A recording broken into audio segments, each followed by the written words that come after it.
Hello everyone. तो बच्चों हम लोग electric charges and fields chapter पढ़ रहे थे और इसके पहले वाली क्लास तक हम लोग कूलॉम्स लॉ पढ़ लिए। कूलॉम्स लॉ का वेक्टर फॉर्म कैसे लिखा जाएगा ये समझ लिए हम लोग। अब जैसा हमने कहा था कि हम लोग इलेक्ट्रिक फील्ड पर जाने से पहले कूलॉम्स लॉ पे ढेर सारे क्वेश्चंस कर लेंगे ताकि कूलॉम्स लॉ अच्छे से क्लियर हो जाए। क्योंकि कूलॉम्स लॉ में कुछ है नहीं, सिर्फ और सिर्फ न्यूमेरिकल्स है। जितने अधिक से अधिक क्वेश्चंस करोगे उतना तुमको इसमें कॉन्फिडेंस होगा, ठीक है। और मैं ये भी कहा था कूलॉम्स लॉ में बहुत अलग अलग कैटेगरी होती है, बहुत अलग अलग वैरायटी होती है, बहुत अलग अलग किस्म के क्वेश्चन बनते हैं। इसको पढ़ाने में थोड़ा वक्त लगेगा, थोड़ा पेशेंस रखना पड़ेगा हमको, धीमे धीमे सब होता जाएगा, मगर बहुत एंजॉय आएगा, बहुत एंजॉय मिलेगा तुमको कूलॉम्स लॉ के क्वेश्चन करते हुए, ठीक है। बट कूलॉम्स लॉ के क्वेश्चंस करने से पहले एक छोटी सी बात हम और करेंगे तुमसे, और वो होगा फोर्स बिटवीन मल्टीपल चार्जेस या प्रिंसिपल ऑफ सुपरपोजिशन। क्या होता है ये बच्चों? कूलॉम्स लॉ हम लोग जब पढ़ते हैं, दो पॉइंट चार्जेस के बीच फोर्स का फॉर्मूला है, एक Q1 एक Q2, स्टैटिक हो, पॉइंट चार्ज हो, क्या फोर्स होगा, फॉर्मूला कूलॉम्स लॉ हमको बताता है। तो अगर दो चार्जेस हैं, एक दूसरे पे लगा रहा है, दूसरा पहले पे लगा रहा है, उनके बीच फोर्स हमको निकालना हुआ, we can find from Coulomb's law. लेकिन अब ये सोचो कर मल्टीपल चार्जेस की बात आ जाए, अगर ढेर सारे चार्जेस हो, सब एक दूसरे पर फोर्स लगा रहे हो, एक दूसरे पर, दूसरा तीसरे पर, तीसरा चौथे पर, सारे के सारे एक दूसरे पर फोर्स एक्सर्ट कर रहे हो। एक ही चार्ज पे कई चार्ज मिल के फोर्स लगा रहे होंगे। अगर ढेर सारे चार्ज होंगे तो यही ना होगा, हर एक चार्ज पे हर एक चार्ज फोर्स अप्लाई करेगा। ऐसे कंडीशन में एक सिंगल चार्ज पे नेट फोर्स कैसे निकालेंगे? तो ये कूलॉम्स लॉ हमको नहीं बताता है। कूलॉम्स लॉ केवल दो पॉइंट चार्जेस के बीच फोर्स का एक्सप्रेशन क्या होगा, दैट्स इट। ढेर सारे चार्जेस हो और किसी चार्ज पे ढेर सारे फोर्सेस लग रहे हो अलग अलग चार्जेस के द्वारा, तो ऐसे कंडीशन में हमको क्या करना होगा वो हम लोग आज समझेंगे। That is force between multiple charges, ढेर सारे चार्जेस के बीच फोर्स। और इसमें एक छोटी सी बात ध्यान रखनी हो कि इसको कहते हैं प्रिंसिपल ऑफ सुपरपोजिशन, कि सुपरपोजिशन प्रिंसिपल का इसमें क्या कहना है। How can we find the forces between multiple charges, ठीक है। तो ठीक है, बहुत सिंपल सी बात है और बहुत बड़ा लेक्चर नहीं होगा, ये बहुत छोटी सी बात है, समझ लेंगे, फिर कूलॉम्स लॉ पे हम लोग क्वेश्चन शुरू करेंगे, ठीक है। तो चलो शुरू करते हैं। जैसा कह रहे हैं कि फोर्स बिटवीन मल्टीपल चार्जेस, एक से अधिक, 2, 3, 5, 10, 1000 ढेर सारे चार्जेस होंगे, ठीक है। तो मैंने क्या किया, सबसे पहले एक पॉइंट चार्ज मैंने Q मान लिया कि चलो भाई Q पॉइंट चार्ज है। एक दूसरा पॉइंट चार्ज Q1, इस कैपिटल Q से कुछ दूरी पर एक दूसरा पॉइंट चार्ज Q1। ये Q1 इस कैपिटल Q पर कितना फोर्स लगाएगा वो हम लोग पता कर सकते हैं। We have Coulomb's law for that, 1/4 pi Q1 Q2 by r²। निकाल लिया फोर्स क्या होगा, डायरेक्शन क्या होगा, नेचर पता होगा, डायरेक्शन भी पता चल जाएगा। लेकिन मल्टीपल चार्जेस की बात कर रहे हैं, तो मान लो इस Q के चारों ओर सिर्फ एक चार्ज Q1 नहीं, ऐसे ढेर सारे चार्जेस हैं। जैसे एक चार्ज और मान लो Q2 भी है, एक charge point charge suppose that Q3 भी है, एक पॉइंट चार्ज Q4 भी यहाँ पे है, एक पॉइंट चार्ज Q5 भी यहाँ पर पे है। ये सब के सब चार्ज इस चार्ज को छोड़ देंगे। छोड़ेंगे क्या? क्यों छोड़ेंगे भाई? सारे के सारे चार्जेस मिल करके इस चार्ज पे फोर्स लगाएंगे। ये इस पे कितना फोर्स लगाएगा कूलॉम्स लॉ बता देगा। ये इस पे कितना फोर्स लगाएगा वो भी कूलॉम्स लॉ बता देगा। सिमिलरली इसका इस पे फोर्स, इसका भी इस पे फोर्स, इसका भी इस पे फोर्स अलग अलग निकालोगे तो कूलॉम्स लॉ बता देगा। अलग अलग इसका अलग अलग करके निकाल लिया। लेकिन इस कैपिटल Q पर टोटल फोर्स कैसे फाइंड करेंगे ये कूलॉम्स लॉ यहाँ पर तुमको नहीं बताएगा। तो यहाँ पर करेंगे क्या, पहले जितने भी चार्जेस हैं सपोज दैट यहाँ पर पे 1 2 3 4 5 पॉइंट चार्जेस हैं Q1 Q2 Q3 Q4 Q5 और एक बेचारा अकेला बीच में कैपिटल Q। सब उसको घेर के रखे हैं। सारे के सारे लोग इस पर फोर्स लगाएंगे। नेट फोर्स जो होगा वो इन पांचों फोर्सेस का वेक्टर सम होगा। मतलब मान लो Q1 ने कैपिटल Q पर F1 फोर्स अप्लाई किया। फोर्स के बारे में हमेशा मैं एक बात कहता हूँ, फोर्स हमेशा दो लोगों के बीच काम करता है। एक वो जो फोर्स अप्लाई करता है और एक वो जो फोर्स को एक्सपीरियंस करता है। लगाने वाला, एक्सपीरियंस करने वाला। फोर्स में कभी भी कन्फ्यूज़न ना हो, इस बात को समझने के लिए हमेशा हमें इस बात को ध्यान देना होगा कि फोर्स, कोई एक पर्टिकुलर फोर्स कौन लगा रहा है और किस पे लग रहा है, ये हमको बात हमेशा ध्यान देनी होगी। तो फोर्स में कभी भी कन्फ्यूज़न नहीं होगा। ठीक है। तो पूरे कूलॉम्स लॉ में बहुत बार ऐसा होगा, स्पेशली जहाँ पर पे मल्टीपल चार्जेस की बात आती है तो वहाँ बच्चों को बहुत कन्फ्यूज़न होता है कि सर ये फोर्स कौन लगा रहा है, वो फोर्स कौन लगा रहा है, ये कौन सा फोर्स है, वो कौन सा फोर्स है। कभी ऐसी दिक्कत नहीं आएगी अगर मेरा महामंत्र याद रखोगे, कौन किस पर। ठीक है। एकदम है बहुत छोटा सा वर्ड, लेकिन जादू की तरह काम करेगा अगर तुम इसको सही तरीके से यूज़ करना सीख गए तो। ठीक है। By whom and on which. ठीक है। तो Q1 ने Q पर F1 फोर्स लगाया, Q1 ने लगाया, Q पर लगा। ठीक है। लगाने वाला, फील करने वाला या एक्सपीरियंस करने वाला। सिमिलरली इस कैपिटल Q पर Q2 भी एक फोर्स लगाएगा। सपोज दैट वो फोर्स F2 है। इस कैपिटल Q पर Q3 भी एक फोर्स लगाया। सपोज दैट वो फोर्स F3 है। Q5 ने भी एक फोर्स लगाया F5। Q4 भी क्यों पीछे हटेगा F4। तो इस कैपिटल Q पर टोटल 5 फोर्सेस लगे। भाई 5 अलग अलग चार्जेस थे तो 5 अलग अलग फोर्सेस लगे और इस किसी भी फोर्स में कोई कन्फ्यूज़न नहीं है। अच्छे से पता है कौन लगा या किस पे लगा। There is no confusion. तो अब इस पर नेट फोर्स कैसे निकालेंगे सर? भाई ये फोर्स तुम कूलॉम्स लॉ से निकाल सकते हैं, ये फोर्स भी कूलॉम्स लॉ से निकालेंगे। इस पर टोटल फोर्स कैसे निकालेंगे? तो टोटल फोर्स के लिए यहाँ पे मैं कोई कूलॉम्स लॉ वगैरह यूज़ नहीं करना है। सिंपल सा रूल ये कहता है कि मल्टीपल चार्जेस के केस में किसी एक चार्ज पे जो टोटल फोर्स होगा वो जितने भी अलग अलग चार्जेस के फोर्स होते हैं उनका वेक्टर सम होगा। मतलब if I right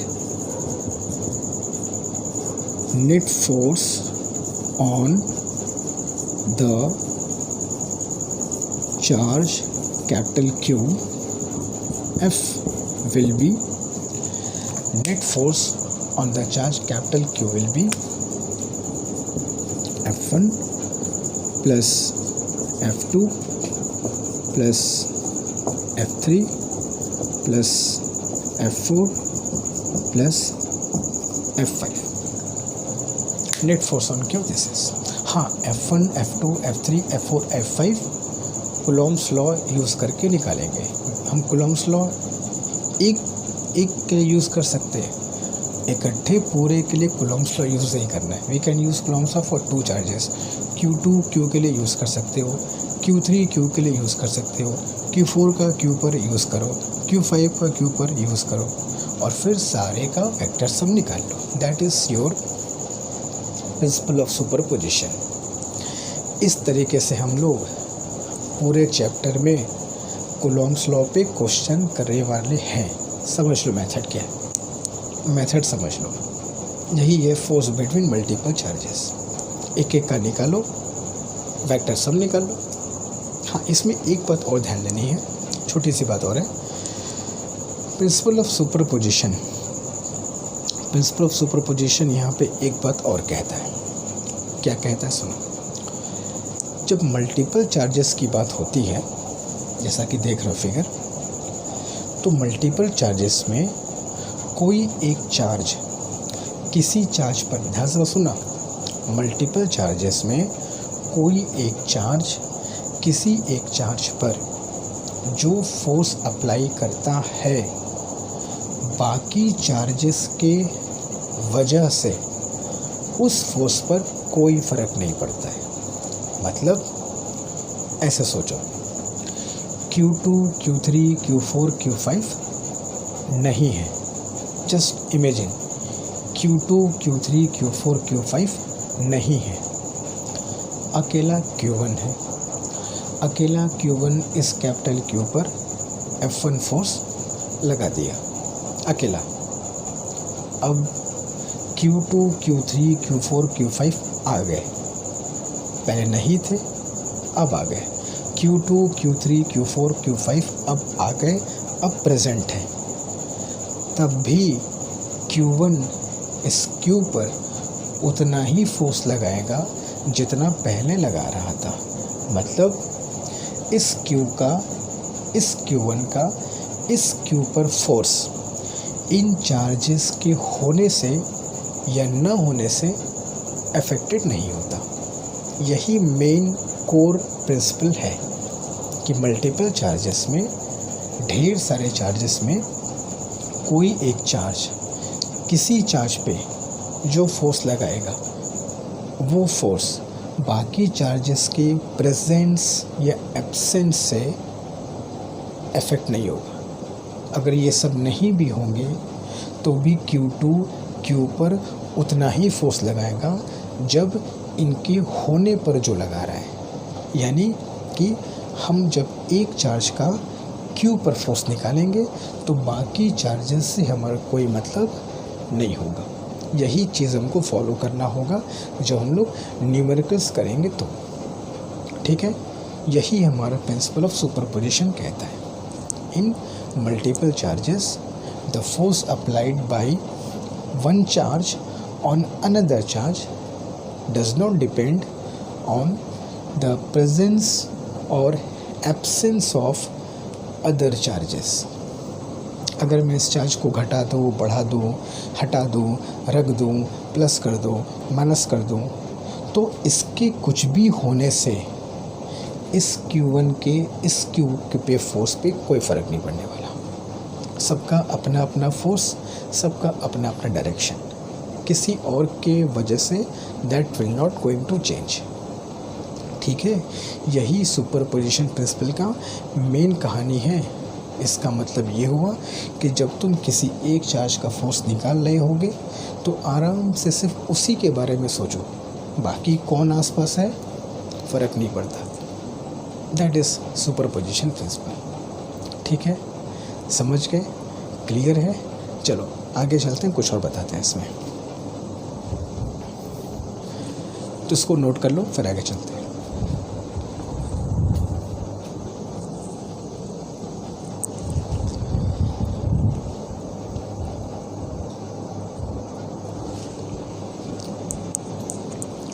okay, note कर लिया, तो मैं इसको मिटाता हूँ।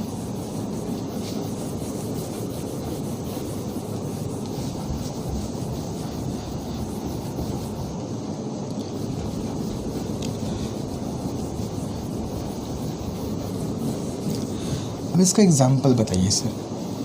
इसका एग्ज़ाम्पल तो वैसे जब हम लोग न्यूमेरिकल्स करेंगे तो ही समझोगे, बट अभी हल्का सा बता देता हूँ। सपोज दैट ये एक चार्ज है Q, ठीक, इसको मैं लेता हूँ चलो capital Q। Let us suppose this charge is capital Q, ठीक है। और यहाँ पे एक पॉइंट चार्ज है Q1 और यहाँ पे एक पॉइंट चार्ज है सपोज दैट Q2, ठीक है। ठीक है, अभी केवल 2 की बात करते हैं। इस Q पर नेट फोर्स निकालना है। कूलॉम्स लॉ से Q1 का Q पर फोर्स निकाल सकते हो, कूलॉम्स लॉ से Q2 का Q पर फोर्स निकाल सकते हो, मगर कूलॉम्स लॉ से इन दोनों चार्ज का Q पर इकट्ठे फोर्स नहीं निकाल सकते हो कि इकट्ठे 2 चार्ज का एक चार्ज पे फोर्स आ जाए, ऐसा नहीं। कूलॉम्स लॉ में 2 चार्ज को ही लेकर चलना है।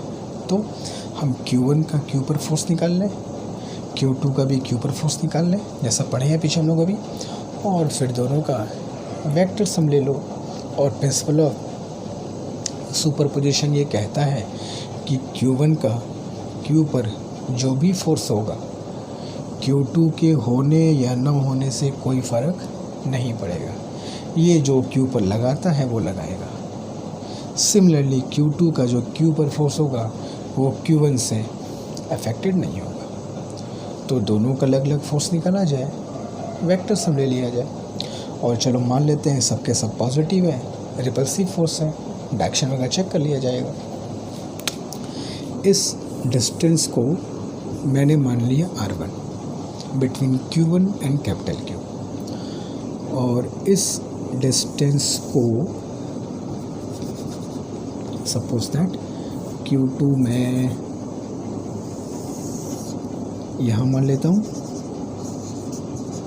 ये तुम्हारा कौन था, ये कैपिटल Q था, और ये डिस्टेंस है बच्चों R2। मान लो सबके सब पॉजिटिव है, तो I write force on capital Q by Q1, ठीक है। कौन किस पर, Q1 Q पर, गोल्डन रूल है एकदम। कौन किस पर, Q1 Q पर, लगाने वाला फील करने वाला। कितना होगा सर? चलो उस फोर्स को मैं देता हूँ नाम F1, ठीक है। 1/4 pi epsilon not Q1 Q2 by R1 का square, Q1 Q2 by R square. मान लो अगर दोनों पॉजिटिव है तो ये Q1 इस Q को रिपेल करेगा, तो ये हो गया तुम्हारा F1 का डायरेक्शन, दिखा सकते हैं सर, ठीक। तो मैं यहाँ पे इसको एक वेक्टर फॉर्म देता हूँ R1, ठीक है, जहाँ R1 एक वेक्टर है along this, ठीक है।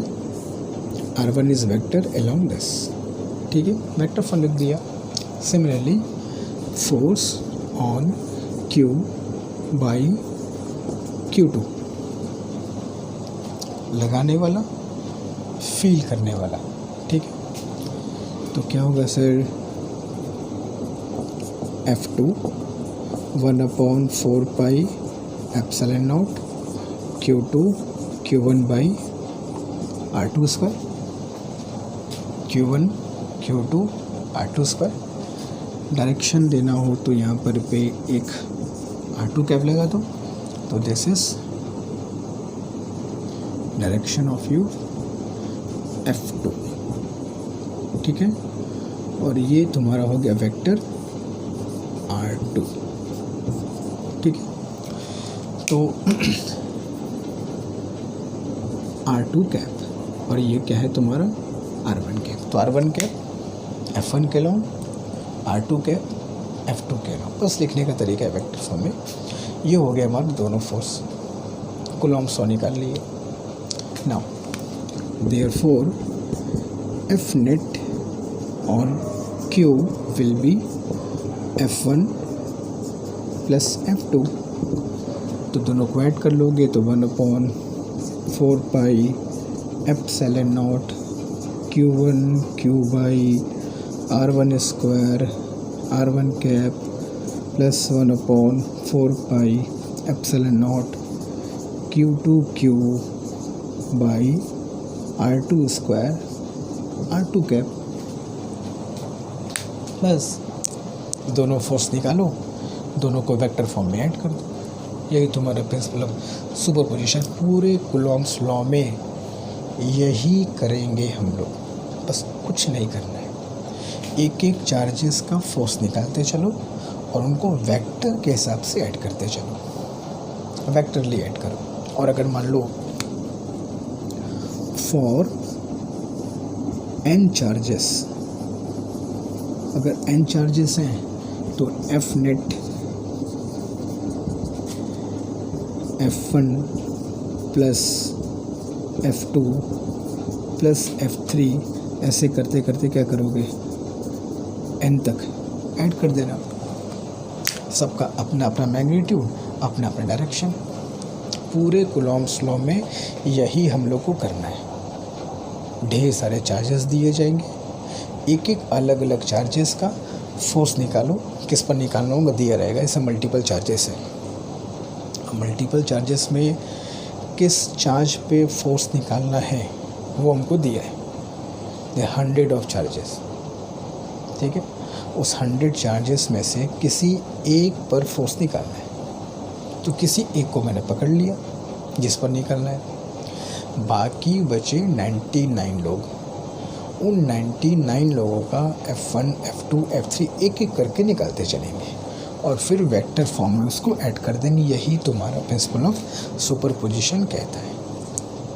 और एक चार्ज का फोर्स दूसरे चार्जेस की वजह से अफेक्टेड नहीं होगा। That is your principle of superposition and that is your force between multiple charges. कोई फॉर्मूला नहीं है, जस्ट अ मेथड, अप्रोच, ठीक है। जब हम लोग क्वेश्चन करेंगे कूलॉम्ब्स लॉ पे तो वहाँ पर देखेंगे कि भाई ढेर सारे चार्जेस हैं और कौन किस पर कितना फोर्स लगा रहा है, उसके हिसाब से हम लोग रिजल्टेंट फाइंड करते जाएंगे, ठीक है। बात समझ गए? हाँ, अब जब हम लोग इस मेथड को अब न्यूमेरिकल्स में यूज़ करेंगे, एग्जांपल्स में यूज़ करेंगे तो ये और क्लियर हो जाएगा, ठीक है। तो आज के लिए इतना ही, मिलते हैं नेक्स्ट क्लास में। Thank you.